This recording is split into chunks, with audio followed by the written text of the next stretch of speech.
Okay, family shalom. I'm back. Okay, as I said in the last previous video, it's about receiving a rhema word from Elohim. This is what we have to be seeking, this family, in this hour of harvest.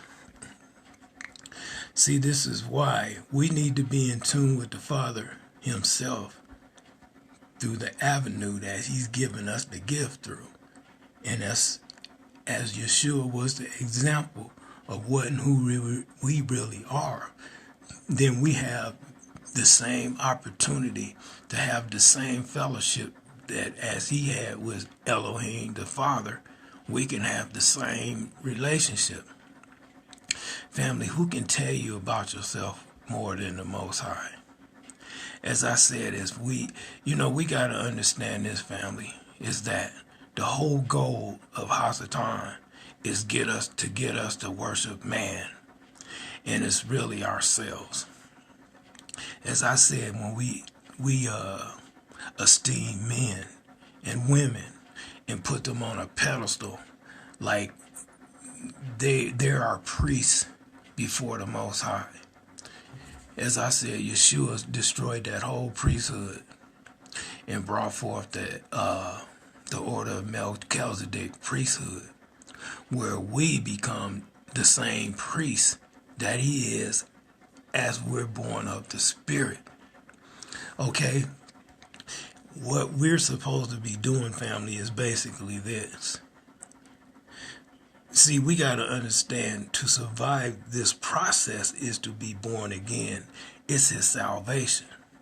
See, we must be born again, because to be born again, it means to get a new understanding of what you and who you are and your purpose, okay, from the mindset or the understanding of your Creator.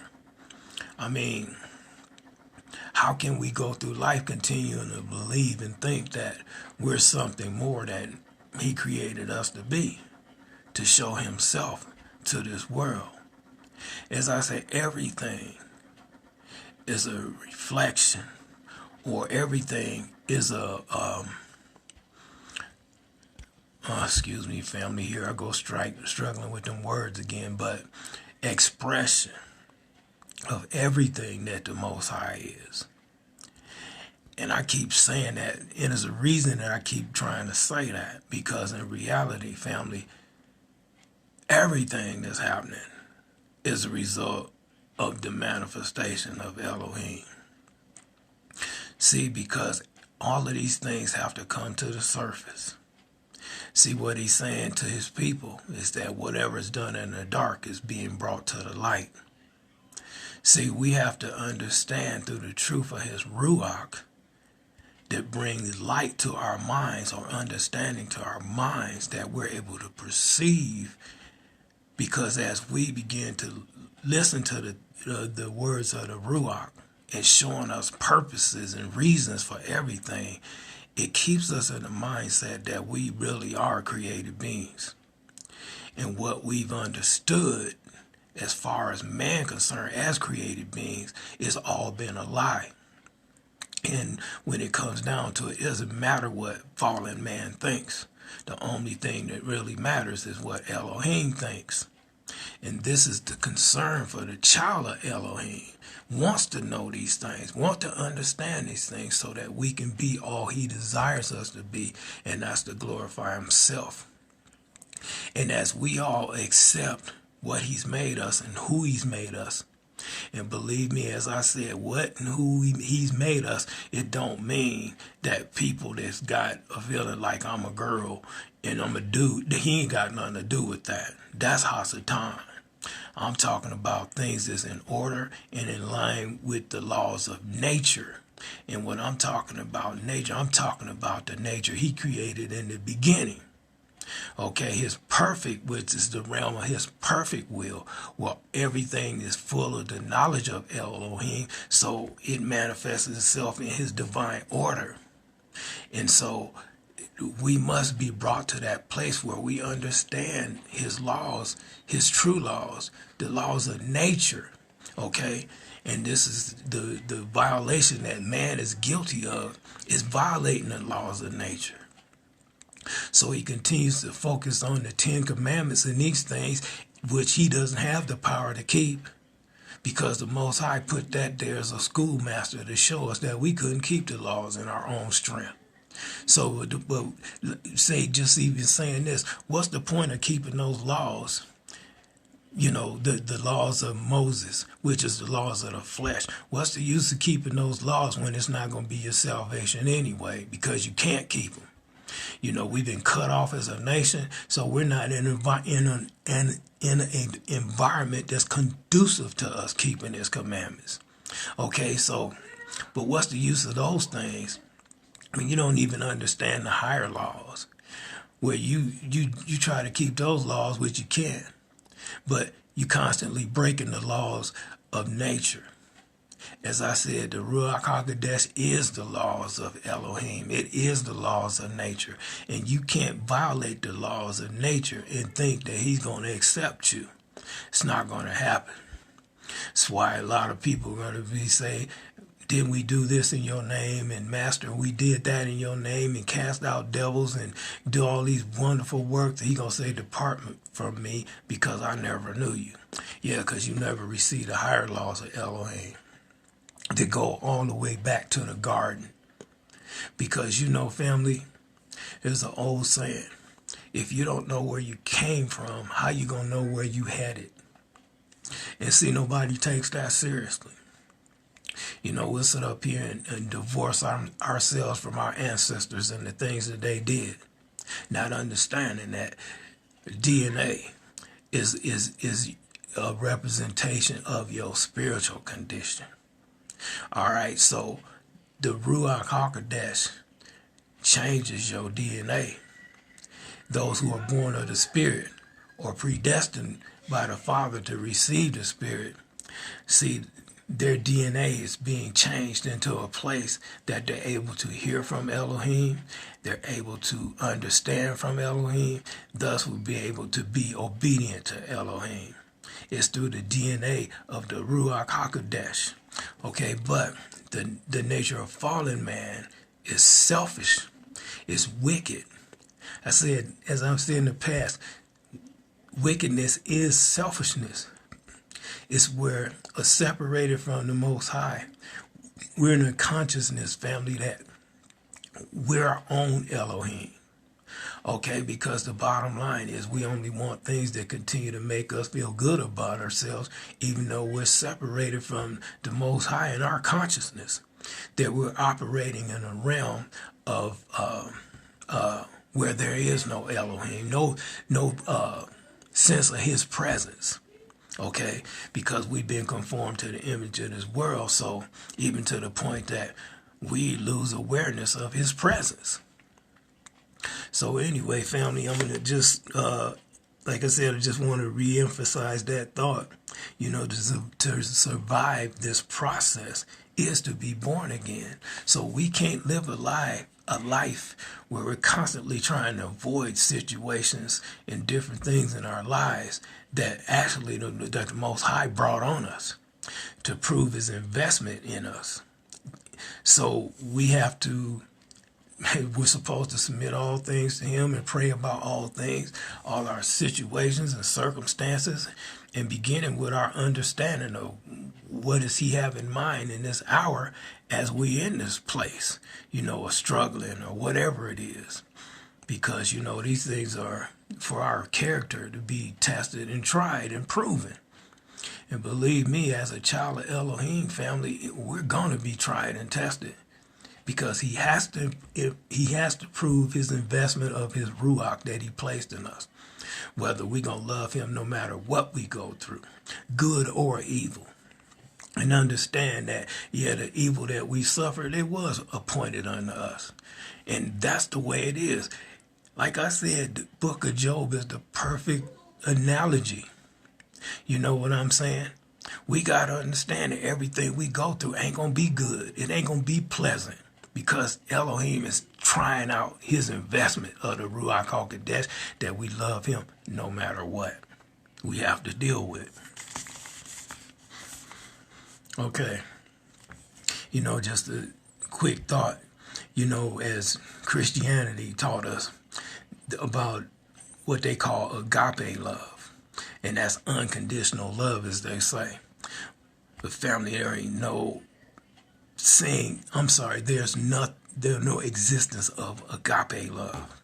That's something, that's a understanding of the Gentiles. Because the bottom line is that would be a violation of the laws of nature. Because for every action, there's a reaction. And when you try to change, or I don't know if that's the right word, but manipulate things to operate outside the realm of nature, okay, that's witchcraft. See, it's like what magicians do. They deceive people into believing that they're actually doing things that they're not doing. Okay? As I said, this is one of them things that the Most High said that the deception would be so great that if it wasn't for the Spirit, the very elect would be deceived. Okay, because the bottom line is the beauty of what Elohim does is that he gives you understanding. And so as you understand things, you're able to perceive things according to the way that it really is. And the whole world could be falling apart all around you, but the reality is because of the understanding you have of the Ruach. Excuse me. Excuse me. The understanding that you have because of the Ruach, it causes you to stand firm in what he's shown you. And therefore you're able to trust him no matter what. Okay? To the point that the world might think you straight up loony. But the bottom line is because of the perception of your Elohim is giving you, you're able to stand no matter what happens. You don't walk in a spirit of fear because, as he said, he's not giving us a spirit of fear, but a power and a love and a sound mind.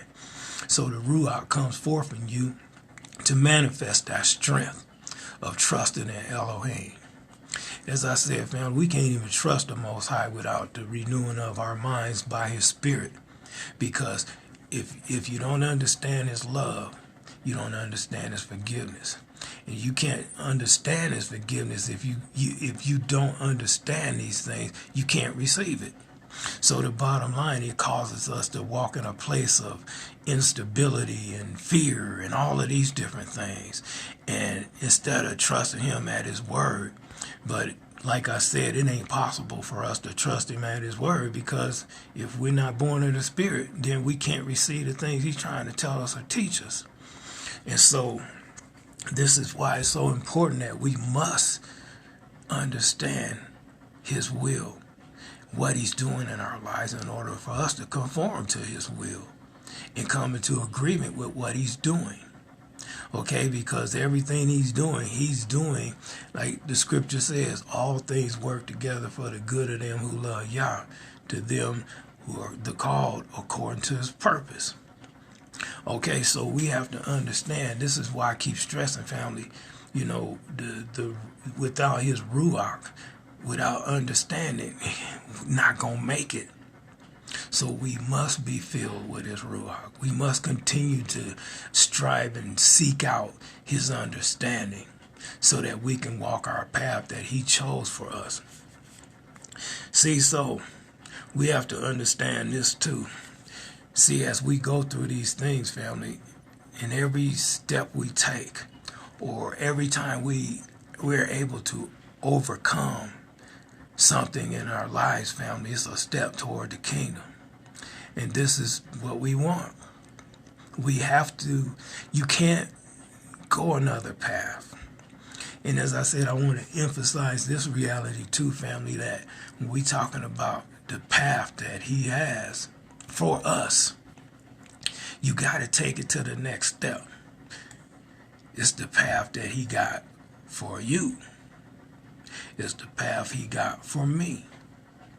See, I ain't supposed to be you, and you're not supposed to be me. This is why you have to become to understand who you are in him, so that you can truly be what he wants you to be. And as I said, all he ever wanted us to be is ourselves, but with the understanding of the Ruach, his mind, so that we can be the person he wants us to be. And he doesn't want me to be like you, and he don't want you to be like me. He wants us to be what and who we are in him, because all of us got a part to play. And the problem is, as man try to do these things in his own strength, there's many people that's out of position.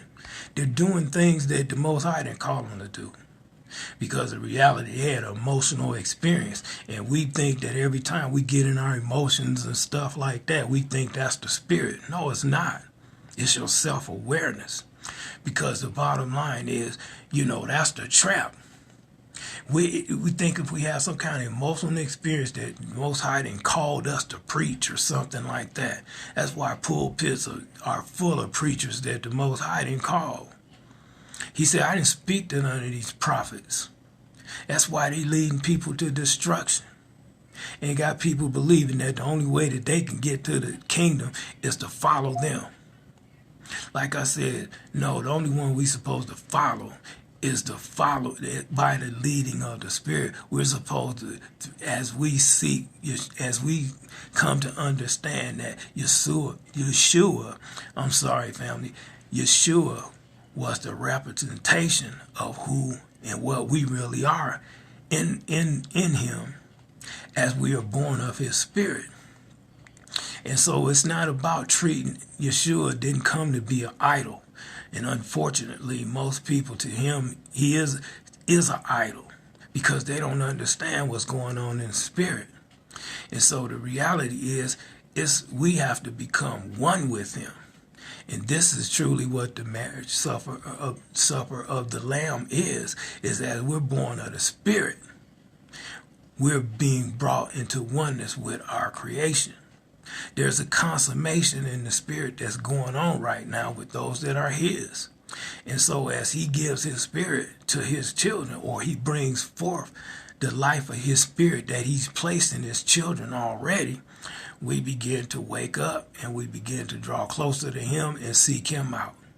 Because I'm telling you, family, we all have to know his will for our lives. And when I say our lives, I'm talking about as individuals. Because ultimately, as we understand our place in him, we're going to come together as a nation. It's going to be him establishing it, though. Because man is in his own strength, can't do it. Because he hadn't put it in us to do it. So the bottom line is only through the Ruach that is going to happen. And it's in his season, in his timing, and according to his will. So we must know our place within this realm of the kingdom. And the only thing that's going to give you that revelation is the Ruach. This is why every day we should cry out to Elohim for a greater portion of his Ruach, so that we can be who he desires us to be in this hour. Okay? Gives us the discernment as I said, to give us the discernment that we can even understand who our brothers and sisters are, so that we can embrace them. And then understand who our enemies are, that we could shun them and pray for their destruction as well. So, family, this is about, we got to understand our own salvation. Sia wrote this note here: it is not our responsibility to lead others to salvation. That sounds totally anti-Christian, but it's true. The bottom line is we're supposed to point them to the way for salvation.